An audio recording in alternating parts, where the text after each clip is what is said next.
Alright, so now we're laying out the sliding dead man's guide block. That's what I call it. I know it's a bit hard to see, but we're doing a tapered dovetail. I've done 3/8 of an inch taper. So mark down 1 inch, go in 3/8, connect the dots.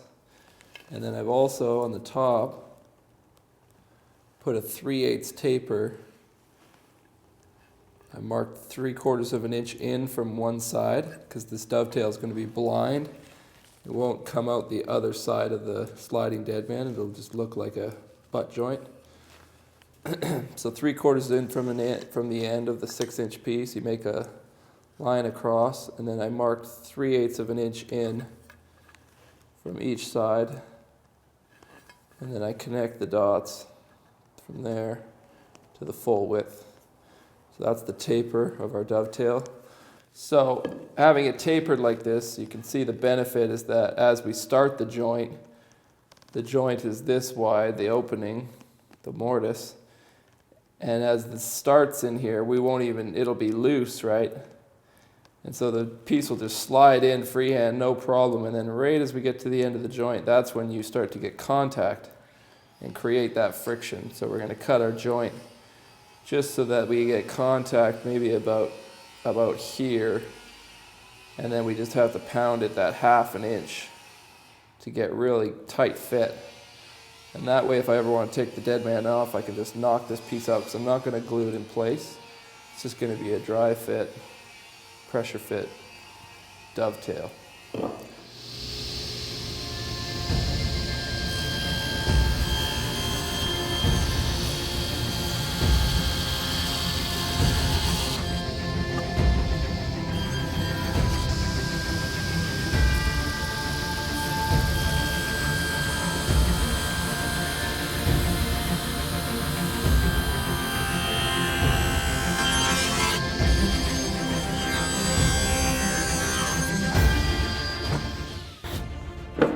And I'm going to transfer this mark right here, top and bottom. Now I know exactly where this piece is going to sit.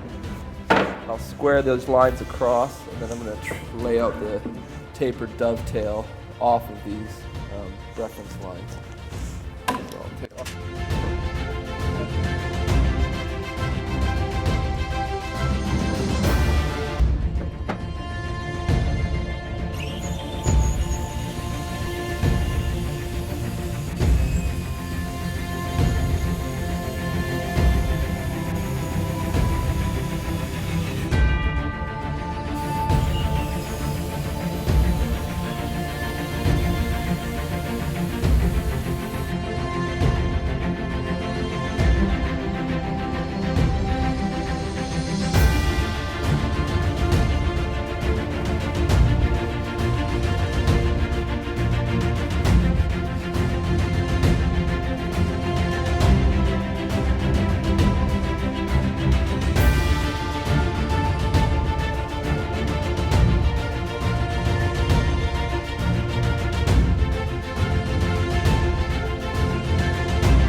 We are so close.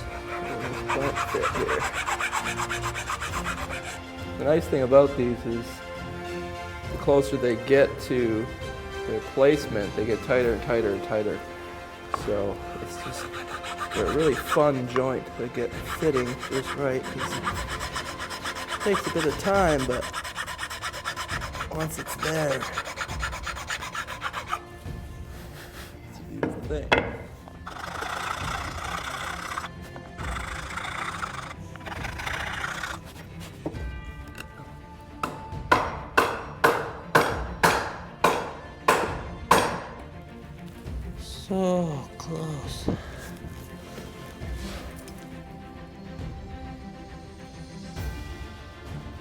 tiny little bit of a gap right at the toe, I guess, of this dovetail, so I'm just gonna shave a bit more off.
Wow.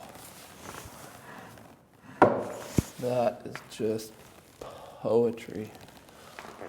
So rewarding.